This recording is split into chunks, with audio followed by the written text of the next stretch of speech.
Olá, irmãos, espero que os irmãos estejam bem. Nós estamos hoje aqui para retomarmos o nosso estudo, a respeito dos 10 mandamentos. Estamos estudando sobre a lei moral de Deus, E os 10 mandamentos, eles estão divididos em duas partes, sendo a primeira parte aquela que vai tratar do relacionamento de Deus conosco, aquilo que Ele espera de nós, entre esta relação Deus-homem, homem-Deus.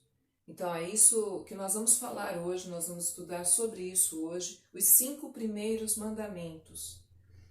E nesse momento eu gostaria que nós orássemos para que Deus nos ajudasse a entender e a desejar de fato botar em prática, esses mandamentos, obedecer esses mandamentos, que vai nos trazer um resultado muito positivo para a nossa vida. Então eu convido a todos para que oremos agora, pedindo a Deus que nos ensine, que Ele nos dirija, que Ele nos dê, o bálsamo dEle, para que a gente entenda o que Ele está ensinando, qual é a essência do que Ele está nos ensinando nesses 5 primeiros mandamentos. Vamos orar? Senhor Deus, muito obrigada por esse dia que o Senhor está nos dando. Obrigada por Tua palavra. Obrigada porque podemos estudá-la aqui livremente, Senhor. E pedimos ao Senhor que ela venha habitar no nosso coração, Senhor. Para que assim a gente consiga obedecer, para que assim a gente possa entender e também guardar a Tua palavra, para não pecarmos contra o Senhor. Nos abençoe, Senhor, nos ensine, nos ajude com o Teu Santo Espírito, para que entendamos. Em nome de Jesus eu oro a Ti. Amém. Muito bem. Então, abra lá o livro, se você pegou a cópia. Então, nós estamos aqui na página 22. E essa lição, ela começa já com um versículo, que é: ao ouvir isto, disse-lhe Jesus: falta-lhe ainda uma coisa. Venda tudo o que você possui e dê o dinheiro aos pobres, e você terá um tesouro nos céus. Depois, venha e siga-me. Isso está em Lucas 18, 22. Achei legal o jeito que o autor coloca aqui. Jesus Cristo em Lucas 18, 22. Então, este versículo já começa nos dando uma indicação que a renúncia precede a obediência. Este homem com quem Jesus falou essas coisas, ele, quando ouviu isso, ele ficou muito triste. Sabe por quê? Porque ele era muito rico. Então imagina do que ele teria que abrir mão, A renúncia que ele teria que fazer seria algo bastante grande. E isso não interessava muito para ele. Então a gente vê que a renúncia, ela precede, é a condição para poder obedecer. Você tem que abrir mão de certas coisas para valorizar aquilo que é mais importante. E muito bem, os 10 mandamentos e esses 5, que nós vamos ver hoje, mostram que eles não foram abolidos. São leis que dizem respeito ao que Deus deseja, o que Ele ensina, o que Ele quer que eu faça para com Ele. É o meu relacionamento com Deus. É algo pessoal, meu com Ele, dele comigo. Então, é muito importante que a gente considere isso, porque isso é algo muito precioso. Foi o próprio Deus que escreveu esses mandamentos, nas tábuas de pedra. Então, Ele mesmo escreveu querendo que o povo seguisse criteriosamente aquilo que Ele estava escrevendo, aquilo que Ele estava mandando. E muitas vezes a gente pode entender assim, mandamento, mas não praticar. Ser muito fácil não praticar. Então eu gostaria que a gente pensasse durante esse estudo, essa aula, que esses 5 mandamentos, eles vêm para nós nos mostrando que devemos prestar mais atenção naquilo que temos na palavra de Deus como ordem. Não tem a ver com o que eu acho, com o que eu não acho, é uma ordem. Na verdade, nós vamos ver 5 ordens hoje. Então, é algo que nós temos que colocar neles o valor real que eles têm. Então vamos lá. E Deus falou todas essas palavras. Eu estou lendo lá em Êxodo 20, de 1 a 12. Eu vou ler os 5 primeiros mandamentos. Tá? Então vamos lá. Deus falou todas essas palavras. Eu sou o Senhor, o teu Deus, que te tirou do Egito, da terra da escravidão. Não terás outros deuses além de mim. Esse é o primeiro mandamento. Segundo, não farás para ti nenhum ídolo, nenhuma imagem de qualquer coisa no céu, na terra ou nas águas debaixo da terra. Não te prostrarás diante delas, nem lhes prestarás culto, porque eu, o Senhor, teu Deus, sou Deus zeloso, que castigo os filhos pelos pecados dos seus pais, até a 3ª e 4ª geração daqueles que me desprezam. Mas trato com bondade até 1000 gerações aos que me amam e guardam os meus mandamentos. Terceiro mandamento.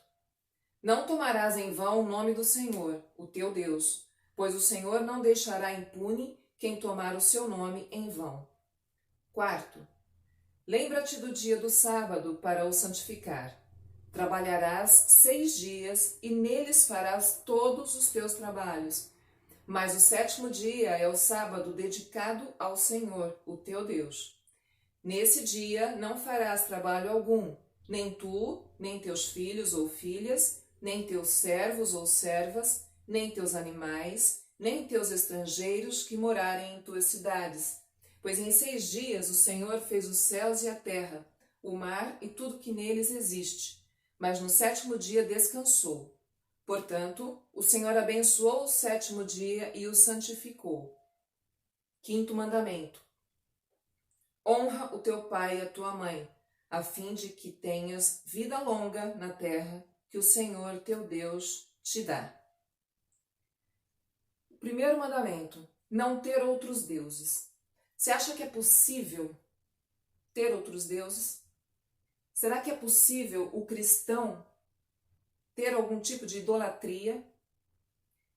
Qualquer coisa, qualquer uma, ou tudo aquilo que ocupe o lugar de Deus é idolatria. Essa é a definição. Então, onde estiver o teu coração, ou melhor, onde estiver o teu tesouro, aí estará também o teu coração. Mateus 6, 21.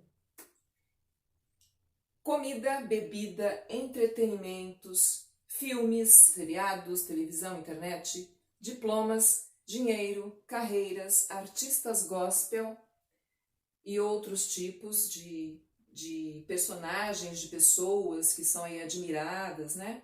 E esses tipos são mais difíceis de se detectar por ter um caráter subjetivo. Mas se algo desse tipo que eu falei, ou outro tipo, estiver sendo para nós mais importante do que Deus, isso é uma idolatria. Estaremos cometendo idolatria se algumas dessas coisas ou outras estiverem ocupando o lugar de Deus.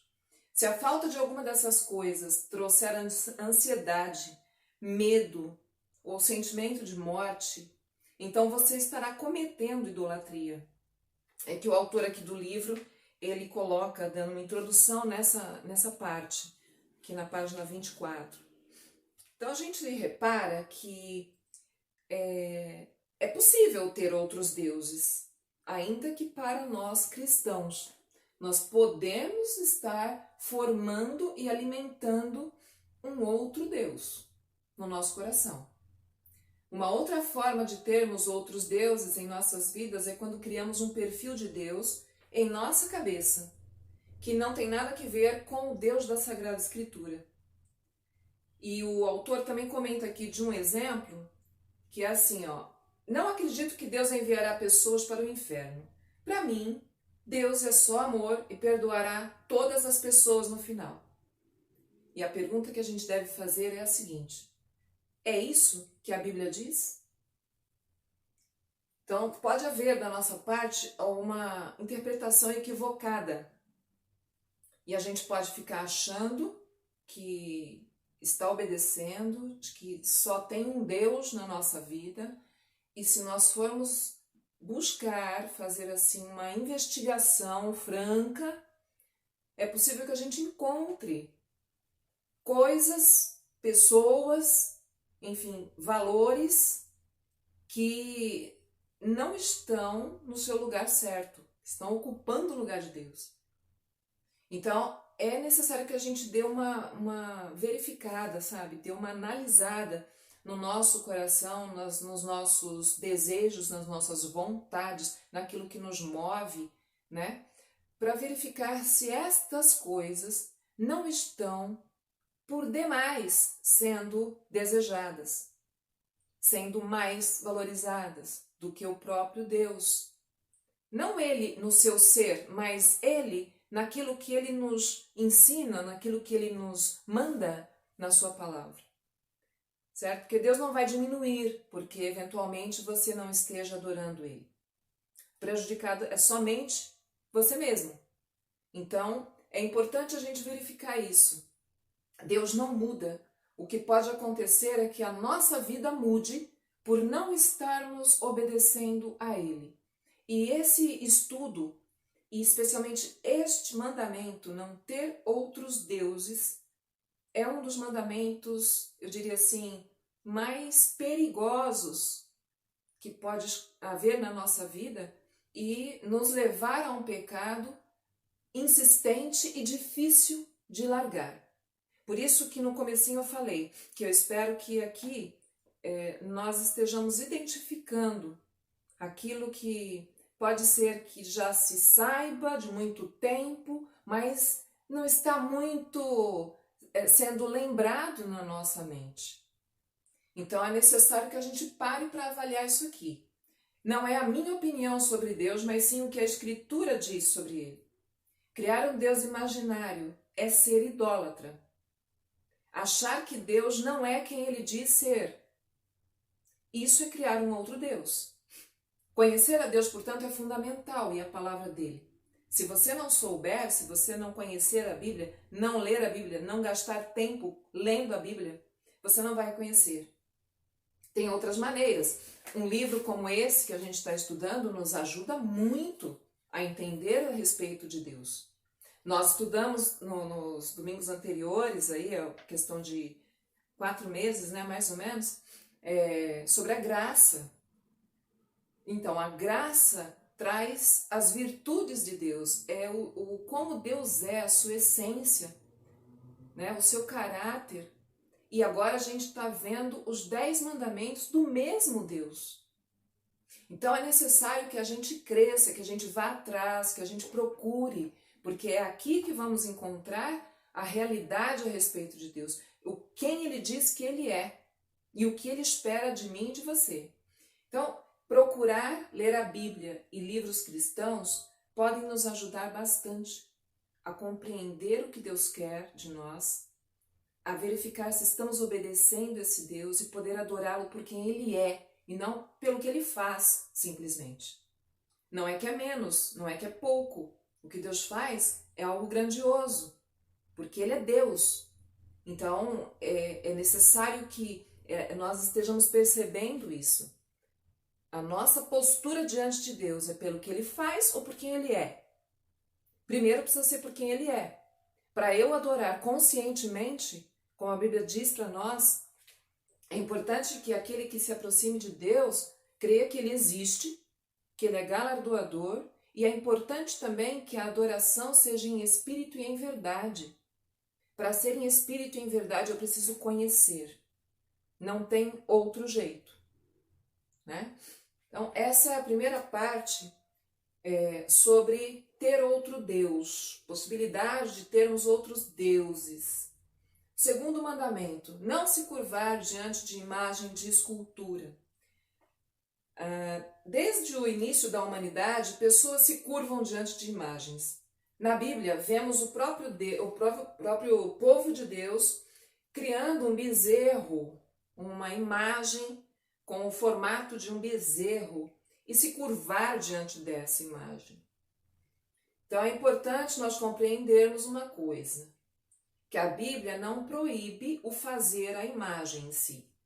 uma estatueta, alguma coisa dessa natureza. Ela não proíbe, porque isso não é nada, a não ser aquilo mesmo, um pedaço de madeira, um pedaço de gesso, formado com um estereótipo de algum objeto, de alguém ou de algum animal, enfim, certo? Então é assim uma cópia, uma réplica daquilo que se vê por aí. Agora, isso não tem problema. Agora, se curvar diante disso, tem muito problema. E é isso que a Bíblia proíbe. O segundo mandamento, ele é bem claro. A gente voltar um pouquinho para ler lá. Não farás para ti nenhum ídolo, nenhuma imagem de qualquer coisa no céu, na terra, nas águas debaixo da terra. Não te prostrarás diante delas, nem lhe prestarás culto. É aí o problema.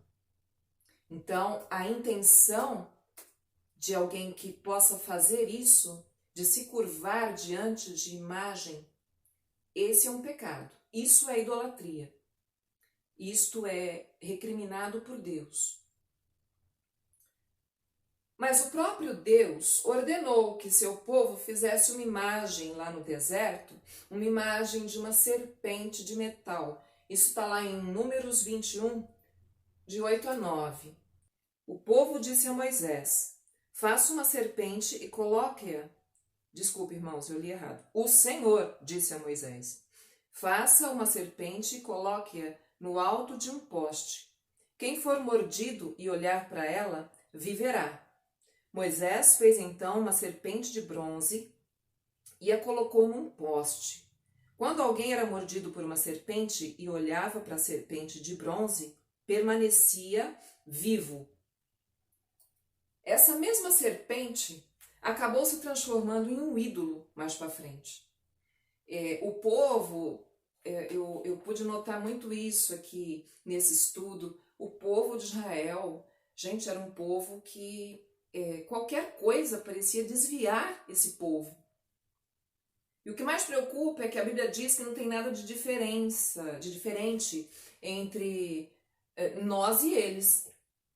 Então nós também somos passíveis de sermos corrompidos no meio da nossa jornada, né? Achei muito interessante isso, porque o povo viu o Senhor que mandou fazer a serpente de bronze, aquela estatueta, mandou erguer e disse que era para que, se alguém fosse mordido por uma serpente, picado por uma serpente, olhando para aquela serpente de metal, aquela pessoa ia permanecer viva. Era isso. Não era para adorar aquela serpente de bronze. Mas o povo conseguiu tornar aquilo como um ídolo e passou a adorar.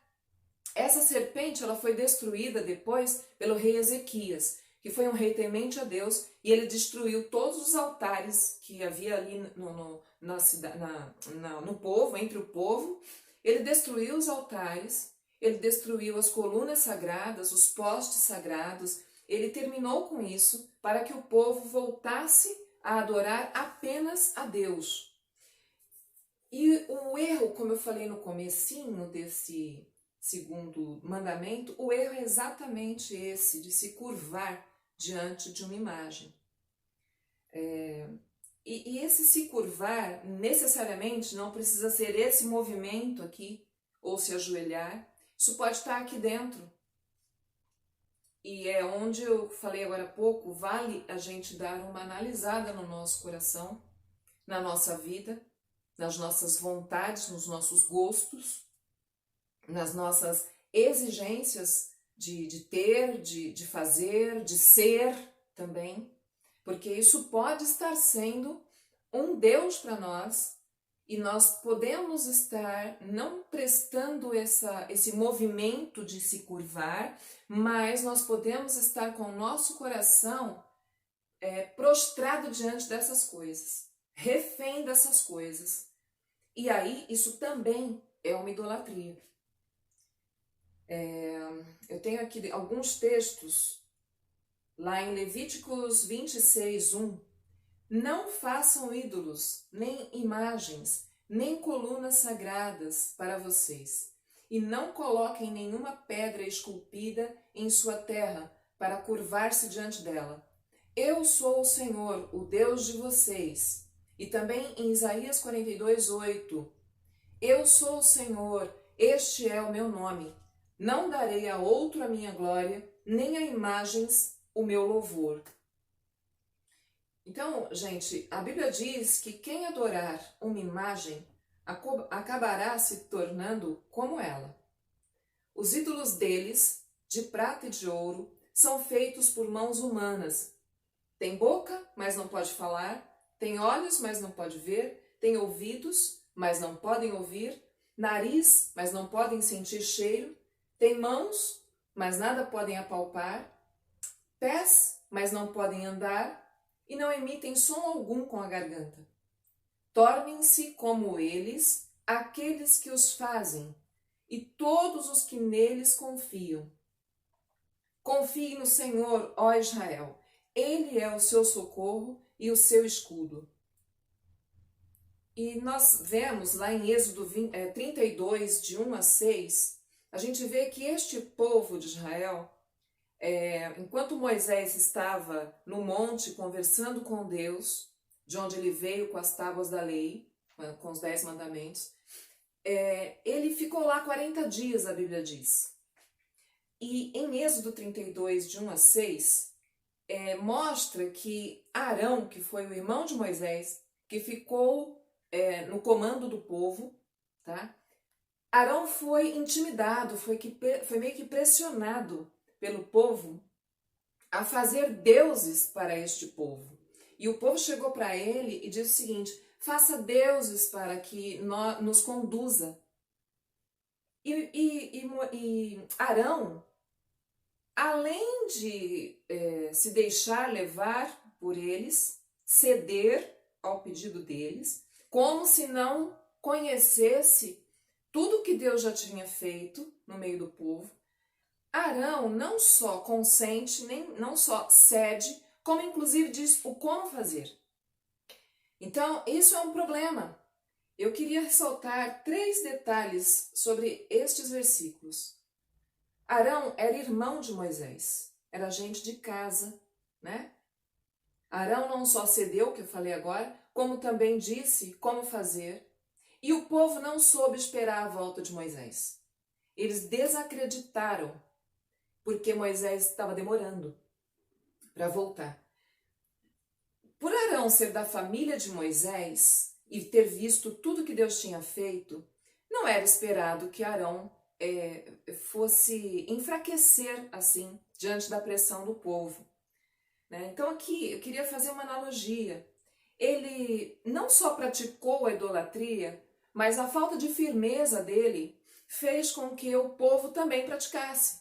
Imaginemos que Arão tivesse dito não e tivesse mostrado para o povo por que não.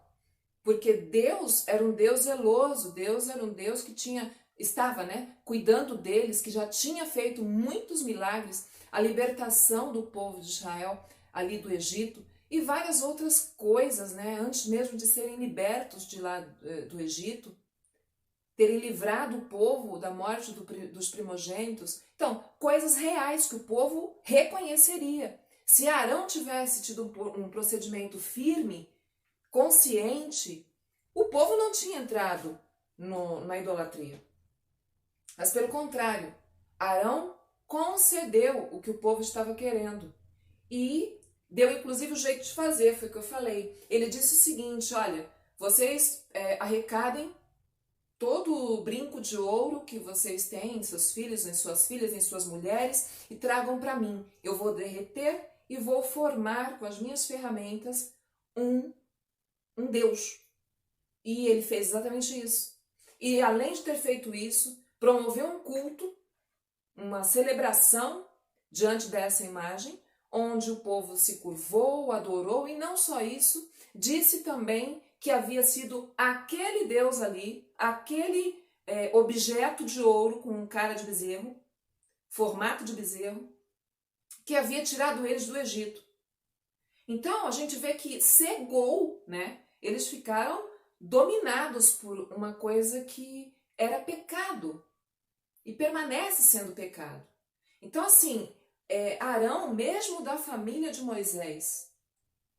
Então, aqui é importante a gente destacar uma coisa: nós podemos estar numa família cristã, dentro de uma igreja, participando de um EBD, mas estarmos tendo idolatrias no nosso meio, na nossa casa. Por isso que é importante que a gente olhe para esse mandamento com os olhos muito atentos. Porque Arão, que viu bem de perto tudo isso, enfraqueceu e caiu nesse pecado da idolatria. Bom, aqui ainda o livro sugere que a gente faça um teste com a gente mesmo. Aí eu anotei aqui umas coisas. Essa quarentena, por si só, já é um teste, né, gente? Se tirarem a internet, que é a sugestão do livro, roubarem seu dinheiro, tirarem aquele seriado, tirarem, e já tá sem, né? Não temos, por exemplo, aqueles pubs, aqueles barzinhos, esses lugares estão fechados, né, por conta da quarentena. Mas aquele encontro que a galera tem com os amigos nesses lugares, pois é, tirando isso, a ida a shoppings, cinemas, academias para malhar o corpo, a falta dessas coisas fazem você ficar inquieto, desgostoso, ansioso. Não vejo a hora de acabar essa quarentena para eu poder fazer todas essas coisas, por exemplo, né? Enfim, se alguma dessas coisas te trazem esse tipo de inquietação, vale a pena você verificar. Vale muito a pena você verificar se isso não é só uma falta, por conta desses mais de 60 dias em quarentena, uma saudadezinha, ou se isso é algo tão grande que mereça da sua parte uma atenção maior. Se for algo tão importante assim e mais valioso do que Deus e os seus ensinos, a sua palavra, isto é idolatria. Isto é idolatria. Então, nós precisamos dar atenção para isso. Importante que prestemos mesmo atenção, porque Moisés já estava um tempo fora, conversando com Deus, e esse tempo fora foi o estupim para que o povo arrumasse um jeito de se desviar. Parecia que era deles, inerente deles, né? Nós estamos esperando Jesus voltar. E aqui nós temos que tomar cuidado, porque na nossa ótica também está demorando, né? Tem muito tempo, bem mais tempo do que o tempo que Moisés passou ali no Monte Sinai. Mas é muito tempo, e durante esse tempo, o que pode acontecer? Pode acontecer de que algumas pessoas se desviem.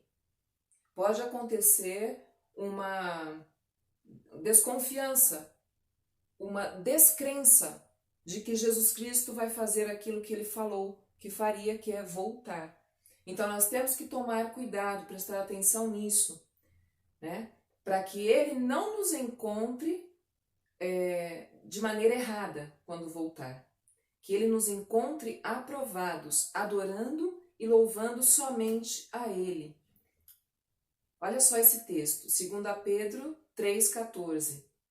Portanto, amados, enquanto esperam estas coisas, empenhem-se para serem encontrados por ele em paz, imaculados e inculpáveis.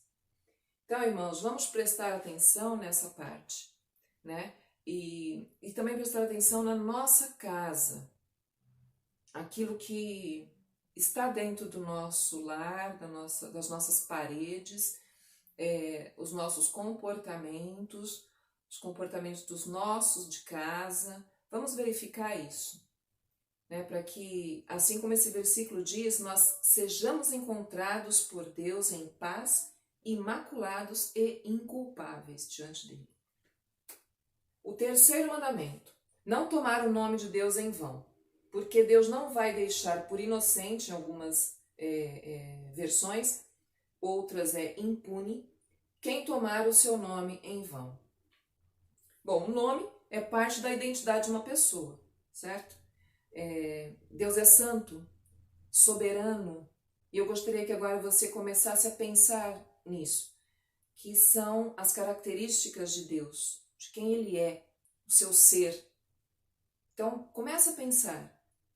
Deus é santo, soberano, todo-poderoso, Senhor, misericordioso, onisciente, onipotente, onipresente, perfeito.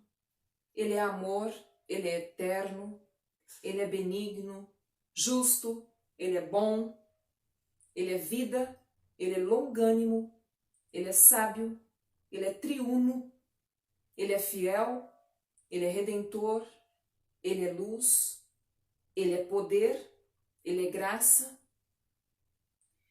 Tendo isso em mente, e você deve ter certamente pensado em mais outros atributos, esses aqui não resumem Deus. Tendo isso em mente, o mandamento ensina que o nome de Deus deve ser sempre mantido em alta conta em nossos lábios e no nosso coração. Não podemos usar o nome de Deus de forma inútil, sem respeito ou à toa. Não podemos usar nossa boca para falar com deboche, de forma insensata, gozando, fazendo piadas, de uma forma que não tem nenhuma reverência para com o nome de Deus.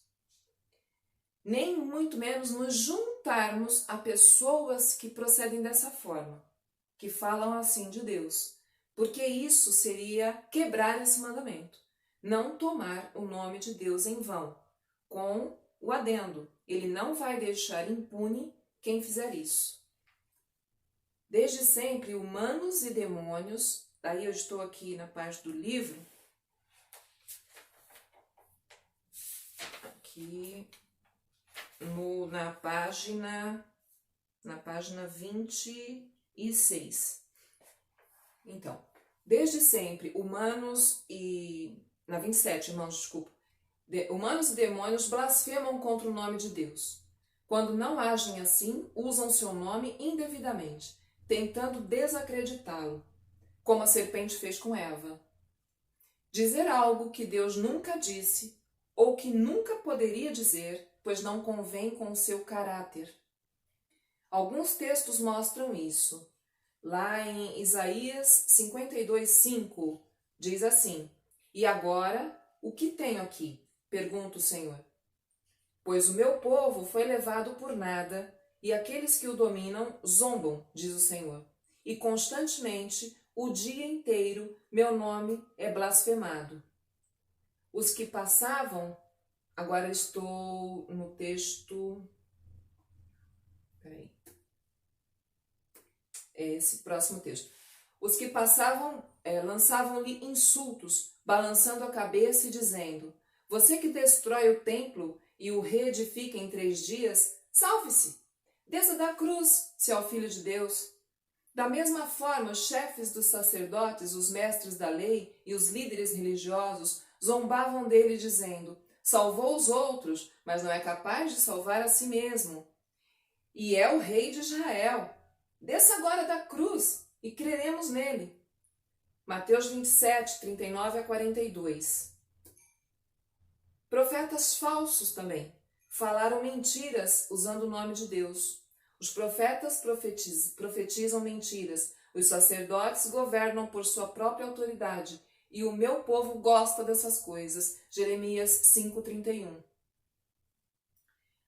Com esses textos nós vemos que honrar o Senhor é nosso dever com as nossas palavras.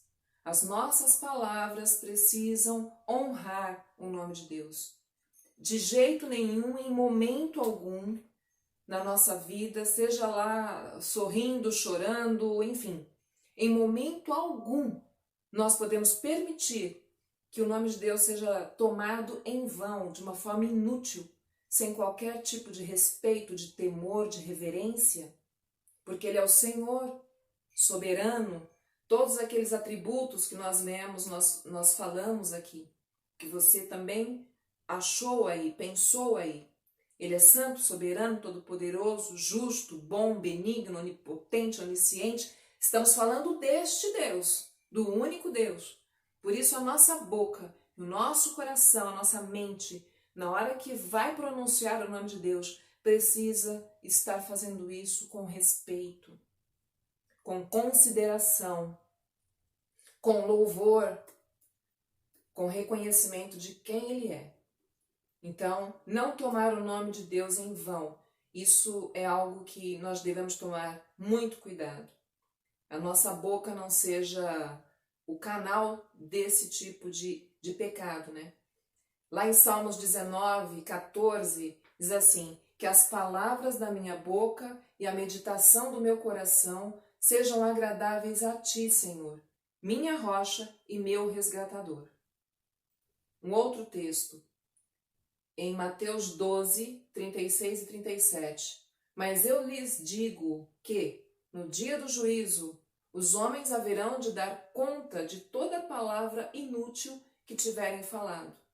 Pois por suas palavras você será absolvido e por suas palavras será condenado. Coloca, Senhor, uma guarda à minha boca. Vigia a porta de meus lábios. Não permitas que o meu coração se volte para o mal, nem que eu me envolva em práticas perversas com malfeitores. Que eu nunca participe dos seus banquetes. Salmo 141, 3 e 4. Então, que nós tenhamos isso em mente e guardemos mesmo o nosso coração e os nossos lábios de alguma maneira, desrespeitar o Senhor e tomar o nome dEle de forma irreverente, de forma inútil, à toa. O quarto mandamento. Lembra-te do dia do sábado. Bom, este mandamento, ele está dentro das leis morais, ou seja, ele não foi abolido. Então é importante lembrar que lá no domingo passado o Renan falou disso, né? Leis morais e leis cerimoniais. O guardar o sábado está dentro das leis morais, portanto não foi abolido. O que foi tirado do sábado foram as cerimônias que eles, naquele tempo, faziam aos sábados. E elas foram abolidas por causa da morte de Cristo. Então, o fato de Cristo ter morrido na cruz tirou de cena sacrifícios, né, que eles ofereciam em perdão dos pecados ou em ofertas. Isso não existe mais. Isso foi abolido com a morte de Cristo. Então, quero deixar isso claro, né? Reforçar para nós. Então, guardar o sétimo dia, embora esteja relacionado ao descanso, no Velho Testamento era um dia repleto desses elementos cerimoniais que eu acabei de falar. E eles foram abolidos com a morte de Cristo. Mas o aspecto moral deste mandamento é que Deus espera que nós cessemos nossas atividades e dediquemos um dia, daqueles 6 trabalhados, um dia precisa ser dedicado para Ele. É este o sentido do descanso. Este é o sentido do sábado. E aqui a gente vai tentar elucidar isso melhor, tá? Bom, separar um dia para o Senhor quer dizer fazer desse dia um dia voltado às coisas dele, exclusivamente. Você vai passar o dia inteiro lendo a Bíblia, vai passar o dia inteiro orando, você vai passar o dia inteiro cantando. Você pode até fazer isso, mas não é isso que está querendo dizer aqui, tá? É sim, antes de ser assim, do jeito que eu falei agora, você estar colocando no seu coração um momento, um dia, um tempo dedicado, devotado ao Senhor. Então, na sua mente e no seu coração, ou seja, a sua vontade, o seu pensamento, as suas intenções serem voltadas exclusivamente para Deus. Tô falando tipo, não vai ficar vendo filme, não vai ficar vendo série, não vai dar um rolê lá no shopping. Pode ser isso. Por isso que eu diria assim, pela ordem dos mandamentos, é importante a gente dar uma olhadinha naqueles 2 primeiros. Não é simplesmente parar de trabalhar, é mais que isso. É ter um coração que deixa os interesses seculares de lado e se devota, e se entrega, e se dedica em santidade ao Senhor. E o cultua em espírito e em verdade. De certa forma, essa prática está um pouco enfraquecida no meio dos cristãos, né? A gente sabe que temos a liberdade em Cristo. Nós sabemos isso. Mas isso não deve ser encarado como uma brecha para desobedecer esse mandamento. Nós não devemos estar pensando que porque temos a liberdade em Cristo, nós não estamos presos aos sábados ou aos domingos como uma mera crendice. Nós temos consciência, diferente dos fariseus que faziam isso e achavam assim, por não trabalharem, eles paravam tudo. Eu dei uma procurada, são 39 coisas que o judeu não pode fazer no dia do sábado. Então, eles preparam a casa, eles se vestem muito bem, eles preparam as melhores comidas e isso é na sexta-feira, porque sábado não pode. Então, a única coisa que é permitida no sábado é que, se houver risco de vida, então há de se fazer alguma coisa. Não sendo risco de vida, né? Você não vai fazer. Tem 39 coisas ali listadas que você não pode fazer. Então, nós não estamos presos a isso. Cristo já nos libertou disso, certo? Mas que isso não seja um motivo da gente achar que pode lidar sem compromisso com esse aspecto de guardar o sábado. Nós entendemos que o mandamento nos diz que devemos separar um dia para o Senhor.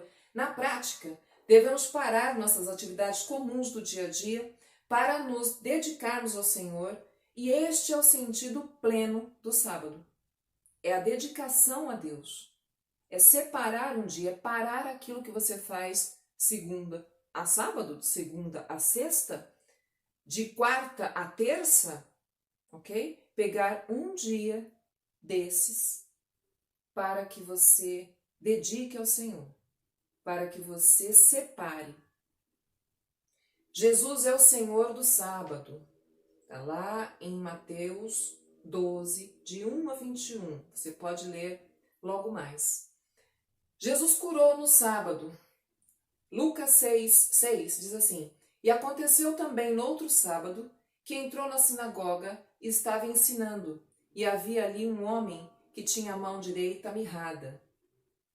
Comecinho desse versículo. E aconteceu também no outro sábado. Então, ali, Jesus, esse texto você vai ver que Jesus curou esse homem. E o que aconteceu por ele ter curado? Os fariseus que estavam na cola de Jesus, eles estavam observando Jesus nos detalhes, para justamente ter do que acusar ele. E ele curou este homem que tinha essa mão mirrada. Um dos que estavam ali era paralítico. Agora eu estou lendo em João 5, 8 e 9. Um dos que estavam ali era paralítico, fazia 38 anos. Então Jesus lhe disse: Levanta-te, pegue a tua maca e ande. Imediatamente o homem ficou curado, pegou a maca e começou a andar. Isso aconteceu num sábado. Jesus também disse que é lícito no sábado praticar, fazer o bem. É lícito. E também disse em João 5, 16 e 17, Meu Pai continua trabalhando até hoje e eu também estou trabalhando. Então, gente, nós aprendemos aqui com Jesus que o que devemos fazer no dia que é separado para Ele é servir a Ele. E como servir a Ele? Serve-se a Ele socorrendo o próximo, atendendo a necessidade do outro. Sábado significa descanso, né? E muita gente interpreta isso como ficar simplesmente relax, fazendo nada, e não é isso. O que a Bíblia está nos mostrando através do Senhor Jesus é que Ele fez no sábado aquilo que era bom e útil para o outro. Ele praticou curas no sábado. E ele disse que o sábado também era para fazer o bem. Então não é para a gente ficar parado. O que a gente aprende com Jesus é que servir ao Senhor no dia separado para Ele é exatamente isso, você se pôr ao trabalho. Você deixou aquilo que estava fazendo nos outros dias da semana para se dedicar a isso. Seja sozinho, seja com alguém, você estudar a sua Bíblia, você se dedicar a orar por alguém especificamente, gastar tempo nisso, certo? É isso que deve ser feito nesse dia separado para o Senhor. É esta a essência do sábado. E não parar de fazer o seu trabalho e achar que porque parou o seu trabalho secular você já está cultuando a Deus, que era esse o pensamento dos fariseus naquela época. Então, atenção, gente, para esse uso do dia separado do Senhor, porque isso não foi abolido. E sobre o domingo? O domingo, o dia do Senhor, veio a substituir o sábado como dia de culto em celebração ao dia da ressurreição do nosso Senhor. O dia do Senhor é consagrado por meio da prática de boas obras em favor dos outros, de boas ações em favor dos outros. É essa consagração desse dia que o Senhor espera de mim e de você. Os apóstolos se reuniam no primeiro dia da semana e partiam o pão, sugerindo que celebravam a ceia do Senhor. Isso está lá em Atos 20, versículo 7. Olha aí, no primeiro dia da semana, reunimos-nos para partir o pão, e Paulo falou ao povo. Pretendendo Paulo, partir no dia seguinte, continuou falando até a meia-noite, mas no primeiro dia da semana, ou seja, no domingo. Todos devemos guardar um dia na semana, seja o domingo ou outro dia. Deus espera que descansemos na sua presença, buscando-o de forma mais profunda do que nos outros dias da semana. E não cumprir isso é quebrar a lei. A gente não deve negligenciar isso. É algo que a gente precisa também ter atenção. E o quinto mandamento: honra teu pai e tua mãe. Este é o primeiro mandamento com promessa, Efésios 6:1. Se honrarmos pai e mãe, teremos os dias prolongados sobre a terra. Essa é a promessa desse mandamento. Mas como honrar pai e mãe? Como é que a gente pode honrar pai e mãe? Aqui no livro, o autor, ele coloca 3 pontos. Não os envergonhando, não os abandonando, não os desobedecendo. Então, como é que a gente pode envergonhar pai e mãe? O que você faz quando ninguém está olhando? Envergonhar pai e mãe é fazer diferente do que eles nos ensinaram, quando voluntariamente decidimos que não vamos seguir suas orientações e conselhos, desprezando o rumo que eles nos dão. Fazendo isso, nós os expomos à vergonha, e isso é desonrar, e portanto quebra a lei de Deus. Esse é um mandamento, não é uma sugestão que Deus está nos dando. E eu penso um pouco mais a fundo, que não importa se os nossos pais estão vivos ou não. Há conceitos e lições que foram ensinados para nós, para os nossos pais, que permanecem em nossos corações. Eles fizeram parte do caráter dos nossos pais. Então, da dignidade deles. Então, nós não podemos simplesmente infringir isso achando que não é nada. Isso é uma maneira de envergonhá-los. Outra forma é não abandonando eles. Deixar sem cuidado, largar, negar a atenção, não visitar, não se envolver, dar a eles o último lugar na sua escala de coisas importantes, de pessoas importantes. Tudo isso é não honrar pai e mãe. Isso não está vinculado a se eles foram bons pais ou não. Isso não tem vamos dizer, esse adendo no mandamento. Não vemos isso. Infelizmente, esse é um fato em várias famílias, Espero que não seja na sua, na minha, mas tem muitas famílias em que isso daqui é uma verdade. Deus, entretanto, diz que devemos honrá-los. O que fizeram que tenham trazido qualquer tipo de prejuízo para você, para mim, como filhos, filhas, Se eles procederam assim, é algo que eles vão acertar com Deus. E de repente até já acertaram. O mandamento não está dando esta ressalva. O mandamento diz para nós honrarmos pai e mãe.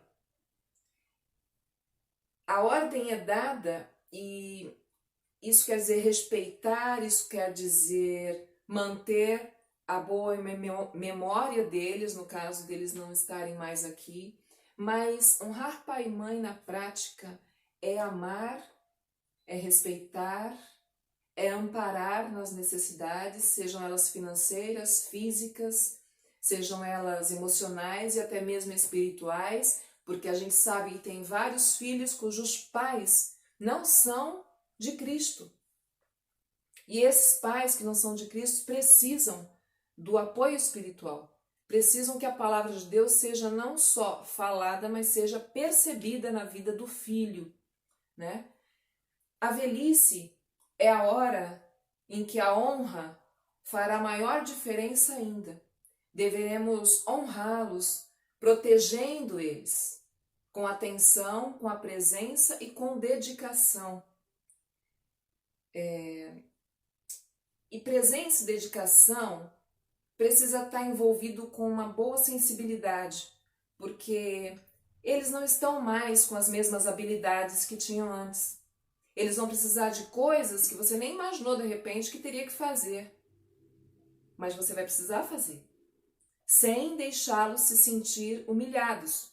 Então, ter sensibilidade para isso, para honrar o seu pai e a sua mãe, na hora que eles mais precisam, que geralmente é na velhice, quando já estão, né, com o peso dos anos, né, nas costas, os braços já não fazem mais a força que faziam, as pernas já não têm aquele vigor que tinham. Então, é ali onde a gente tem que estar presente. Então, você deve estar agora pensando no seu pai, na sua mãe, nos dois, né? E que Deus abençoe você a ser esse filho prudente, obediente a Deus primeiro, né? E servir o seu pai e a sua mãe, agora que eles precisam de você. Outra maneira de honrar o pai e a mãe, não os desobedecendo. E aqui meio que dispensa explicação, todo mundo sabe o que é desobedecer pai e mãe, né? Quem nunca?